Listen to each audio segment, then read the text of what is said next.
சாயின் அற்புதத்தை என்னவென்று சொல்வது? என் வாழ்வில் சாய் நிகழ்த்திய ஒரு அற்புதத்தை உங்களோடு பகிர்ந்து கொள்ள விரும்புகிறேன். நான் சாய்பாபா கோயிலுக்கு வெறும் பிரசாதம் சாப்பிட்றதுக்கு தான் போயிட்டுருந்தேன். அப்படி போயிட்டுருக்கும்போது எனக்கு தெரிஞ்ச நண்பர்கள்லாம் வியாழக்கிழமை வருவாங்க. நானும் அவங்களோட சேர்ந்து வியாழக்கிழமை போய் பூஜை பஜனை நடக்கும். சும்மா விளையாட்டுத்தனமாக அவங்கள பார்க்க போய் அப்படியே கொஞ்சம் கொஞ்சமாக அங்கே இருக்கிறவங்க சொல்கிறதெல்லாம் கேட்டு ஃபாலோ பண்ண ஆரம்பித்து எனக்கு ஒவ்வொரு விஷயமா நடக்க ஆரம்பிச்சு.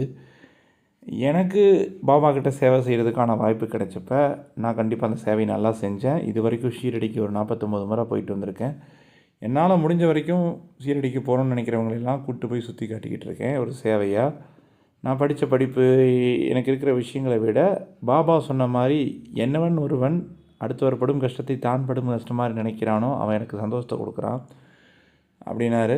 பசிக்கிறவனுக்கு உணவு கொடுனாரு. நான் ஒரு என்ஜிஓ வச்சு பசிக்கிறவங்களுக்கு உணவு, படிப்புக்கு சம்மந்தப்பட்ட எல்லா உதவியிலும் நான் செஞ்சு வரேன். நீங்களும் பாபா கிட்டே போயிட்டீங்கன்னா பாபா சொன்ன விஷயங்களை இந்த மாதிரி உங்களோட வாழ்க்கையில் நடந்த எல்லா அற்புதங்களையும் பதிவாக போடுங்க. நீங்கள் போடுற ஒவ்வொரு பதிவும் ஒவ்வொருத்தங்களுடைய வாழ்க்கையில் ஏதோ ஒரு மாற்றத்தை கொண்டு வரும். இந்த பதிவு உங்களுக்கு பிடிச்சிருந்தா இதை லைக் பண்ணுங்கள், மற்றபடி ஷேர் பண்ணுங்கள். உங்களுடைய பாபா ராமராகவும் கிருஷ்ணராகவும் நீங்கள் கும்பிடும் எல்லா வகையிலும் உங்களுக்கு உதவி செய்வார். அனைவருக்கும் இனிய தீபாவளி நல்வாழ்த்துக்கள்.